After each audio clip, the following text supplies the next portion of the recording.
मेरी कास्टिंग सबसे आखिर में हुई थी। मेरे पास कोई कॉल नहीं आया था और कुछ मैंने कहा 2 साल में आपको पूरे मुंबई में मेरी याद नहीं आई? मैं फत्तो करूँ क्या? करूँ या नहीं करूँ? लेकिन जब आपके पास ये प्रोजेक्ट आया मैम, काफ़ी बड़ी कास्ट थी इसमें, टीवी से लेके बॉलीवुड वाले सारे एक्टर्स इसमें थे। तो कहीं आपके मन में ऐसा था कहीं कि मतलब इतने सारे नामों के बीच में आपका नाम ओवरशैडो हो जाए या कहीं आपको कॉर्नर कर दिया जाए, किसी तरह का आपके मन में मलाल था? अम, ऐसा तो नहीं था क्योंकि मुझे पता ही नहीं था इसमें कौन-कौन है। ओके। क्योंकि मेरी कास्टिंग सबसे आखिर में हुई थी। I was the last one to be cast. वो लोग 2 साल से कास्टिंग कर रहे थे, श्रुति जी और उनकी टीम, श्रुति महाजन और सर भी। लेकिन मेरे पास कोई कॉल नहीं आया था और कुछ 5 मई 2022 के आस-पास में मेरे पास रात को 11 बजे श्रुति महाजन जी का कॉल आता है और उन्होंने कहा कि मैं हीरा मंडी की कास्टिंग कर रही हूँ। मैंने कहा ओह! अच्छा, अच्छा। कहते हैं हम 2 साल से इस किरदार को ढूँढ रहे हैं, हमें नहीं मिला। मैंने कहा 2 साल में आपको पूरे मुंबई में मेरी याद नहीं आई? ये तो मतलब मैं कौन से पायदान में हूँ एक्टर्स के?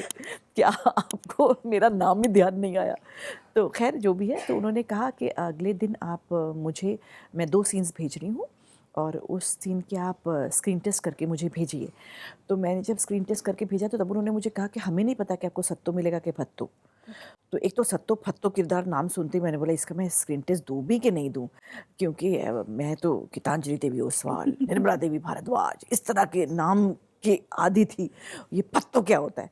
तो फिर मुझे लगा कि नहीं मैं एक्टर हूँ, मुझे अपने उस एक जो मेरा मैंने एक बनाया हुआ है, लोग मेरे मुझे एक नज़र से देखते हैं, उसे भी तोड़ना पड़ेगा, राइट। है ना? क्योंकि बहुत सारे लोग ऐसा समझते हैं, ऐसा सोचते हैं कि अरे, अरे अब तो वो इसी तरह के किरदार करेंगी, हम किसी और किरदार में उनको सोच नहीं सकते। तो मुझे ऐसा लगा कि एज़ एन एक्टर जैसे मैंने पहले जब माताजी लिया था, तो एक ब्रेक थ्रू हुआ था मेरा कि मैं इस तरह के किरदार कर सकती हूँ, यंग होते हुए भी। राइट। वैसे ही अब जबकि मैं उस पड़ाव में पहुँच चुकी हूँ, तो मैं वो तोड़ के मैं फत्तू भी कर सकती हूँ। मेरे लिए चैलेंजिंग था। तो मैंने सत्तो और फत्तो दोनों के लिए ही ऑडिशन दिया था यस। और पर मेरी किरदार मेरा मेरा कास्टिंग मेरी कास्टिंग जो है वो फत्तो में यस। टीवी की मल्लिका जान तो आप पहले से ही थी, हुई। लेकिन इसमें मतलब एकदम हटकर ही जैसे आपने खुद ज़िक्र किया, एकदम दबंग वाला कैरेक्टर आप करती थी। जी। तो आपको मन में ऐसा नहीं था कि मतलब मैं यहाँ से जब इस फ़ेज़ में आ जाती हूँ, मैं जंप करती हूँ लाइक इसमें हीरा मंडी में जो भी आपका फत्तो का कैरेक्टर था, आपको कुछ भी ऐसा मन में डाउट था कि मतलब ये करने की ये तो चलो ख़ैर हो जाएगा, बट इसके बाद क्या? ऐसा कुछ मन में था? फत्तू का किरदार जैसे मैंने कहा कि मैं फत्तू करूँ क्या? करूँ या नहीं करूँ? लेकिन जब मैं सेट पर पहुँची एक तो सबसे बड़ी बात ये है कि जब आप बहुत बेहतरीन डायरेक्टर के साथ काम कर आपको ज़िंदगी में आपने एक आयाम कायम कर लिया, यू हैव रीच्ड अ या पॉइंट। उसके बाद अब आपको एक्सप्लोर करना है कि डिफरेंट डिफरेंट डायरेक्टर्स के साथ आपकी कैसे ट्यूनिंग बैठती है, आप उनके साथ कैसे काम करोगे। बड़े बड़े प्रोजेक्ट्स में अपनी जगह बनानी पड़ती है। तो इसीलिए संजय लीला भंसाली से बड़ा कौन, है ना? ठीक उसके पहले मैं मिस्टर करण जौहर के साथ काम कर चुकी थी इन रॉकी रानी की प्रेम कहानी। तो उसमें मैंने काम 5-6 दिन का किया था लेकिन सीन मेरा एक ही रखा गया। लेकिन मेरे लिए वो पर्सनल ट्रायम्फ है, मेरे लिए पर्सनल जीत है क्योंकि मैं धर्मा में काम कर रही थी। मिस्टर करण जौहर की डायरेक्शन में काम कर रही थी, वो एक अलग मेरा एक्सपीरियंस है। तो मैं कहूँगी कि अब मैं उस जगह पर पहुँच चुकी हूँ जहाँ मैंने नाम कमाया, मैंने पैसा कमाया, लोगों ने मेरा हर तरह का काम देखकर मुझे सराहा। अब मुझे ये सारे बैरियर्स तोड़ने हैं। अब मैं नए-नए किरदार करना चाहती हूँ।